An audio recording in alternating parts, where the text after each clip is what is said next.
రాష్ట్రంలో నీటిపారుదల రంగాభివృద్ధికి కాంగ్రెస్ సర్కార్ ప్రాధాన్యతనిస్తుందన్నారు రాష్ట్ర భారీ నీటిపారుదల శాఖ మంత్రి ఉత్తమ్ కుమార్ రెడ్డి.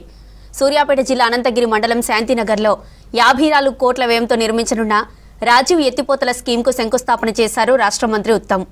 5 కోట్ల 10 లక్షల రూపాయలతో ఇరిగేషన్ భవనానికి శంకుస్థాపన చేశారు మంత్రి. సాగు భూములకు పూర్తి స్థాయిలో నీరందించేందుకు చర్యలు చేపడుతున్నామన్నారు.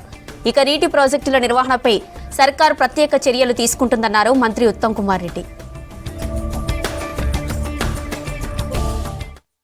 కోదాడు కాన్స్టిట్యున్సీలో ఇంకేం అవసరాలున్నా, ఇంకేం సమస్యలున్నా, ఇంకా ఏ అభివృద్ధి కార్యం చేయాల్సిందా తప్పనిసరిగా మీ ఉత్తమంగా నేను ఎప్పుడు అందుబాటులో ఉంటానని చెప్పి మనం చేస్తూ ఇప్పుడు చిలుకూరు మండలంలో చిలుకూరు గుట్టల్లో 250 కోట్లతో మంజూరైన గతంలోనే మంజూరు చేసి శంకుస్థాపన చేసిండు.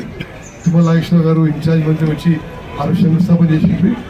అయితే అక్కడికి అప్రోచ్ రోడ్ సరిగ్గా లేకుంటే మరి దానికి 20 కోట్ల రూపాయలతో మరి అప్రోచ్ రోడ్ మంజూరు చేసి ఇలా దానికి శంకుస్థాపన కార్యక్రమం కోసం మరి ఆడ చిలుకూరు మండలం కూడా పోతున్నారని మనం చేస్తూ మరి మీ అందరినీ కలవడం ఎంతో సంతోషకరం.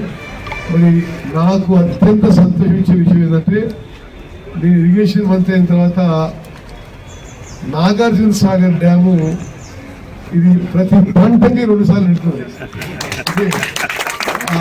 ఒకనాడు నాగార్జున సాగర్ డ్యామ్లో అప్పుడప్పుడు నీళ్ళు వచ్చేవి, అప్పుడప్పుడు రాకపోయి.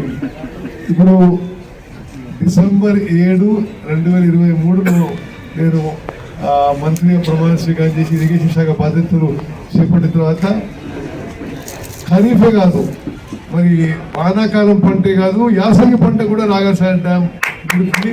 మరి ఊళ్ళో కూడా నాగార్జున డ్యామ్ నిండుందని చెప్పి నేను మనం చేస్తూ మరి అందరికీ